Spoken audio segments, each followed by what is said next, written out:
అందరికీ praise lord. April 28 ఈరోజు దేవుని వాగ్దానము. ప్రార్థన చేయునప్పుడు మీరు అడుగుచున్న వాటినెల్లను పొందియున్నామని నమ్ముడి, అప్పుడు అవి మీకు కలుగునని మీతో చెప్పుచున్నాను. మార్కు 11:24. దేవుడు మన ప్రార్థనలకు జవాబు ఇచ్చాడని మనము నిజముగా నమ్మితే ఆయన మనము అడిగిన దానిని నిశ్చయముగా అనుగ్రహిస్తాడు. అందుకే దేవుని వాక్యం ఇలా సెలవిస్తుంది, నమ్ముట నీ వలనైతే నమ్మువానికి సమస్తమును సాధ్యమే.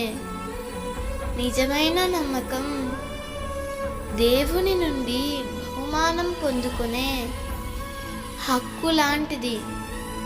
అబ్రహాము నిరీక్షణకు ఆధారం లేనప్పుడు కూడా నిరీక్షణ కలిగి దేవునిని నమ్మాడు.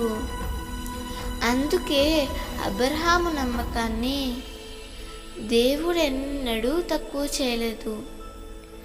ఆకాశ నక్షత్రాల వలె సముద్ర తీరమందలి ఇసుక రేణువుల వలె ఆశీర్వదించాడు. ప్రియమిత్రమా, నీవు ప్రార్థన చేసిన వాటన్నిటినీ పొందానని నమ్ము. తప్పకుండా దేవుడు వాటిని అనుగ్రహిస్తాడు. దేవుడు ఈ వాగ్దానము నీ జీవితంలో నిశ్చయముగా నెరవేర్చునుగాక. ఆమేన్.